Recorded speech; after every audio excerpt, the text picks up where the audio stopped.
So if you're doing powerlifting, at some point you've probably seen, heard, or done some tempo squats before. And contrary to popular belief, it's not the coach just trying to be an asshole and they hate you, although sometimes it is also that. Actually, what's going on is there's a reason why we put tempo squats in. And this is why.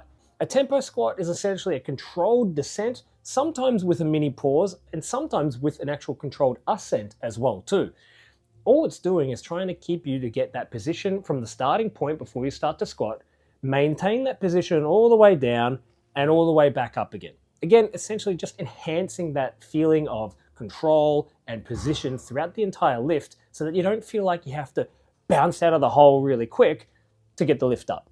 The other thing tempo squats do really, really well is they increase that time under tension, and that time under tension does actually play a contributing factor into hypertrophy. So if you're also in a bit of a building phase, it's a nice little addition to your program where you're practicing squat technique, practicing squat position, while also enhancing the hypertrophy going on at the joints like the knee and the hip, wherever you bias it, whether it's high bar and it's more quad based, whether it's low bar and it's more hip based, whatever. It's going to have an effect on hypertrophy as well too for that reason. So it can be really great to have in your off season, which for some people is a disastrously long time, but it's a really good technique to actually build hypertrophy along your actual accessory work.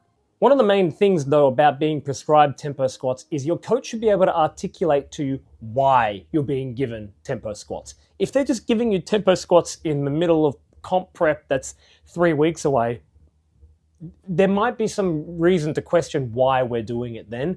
But again, it's a useful variation that can help, especially when you've got a lot of time to get used to it, because it is quite a different feeling and sensation to your regular comp squat. So remember, if your coach can't explain why they've programmed this for you, question why they're your coach.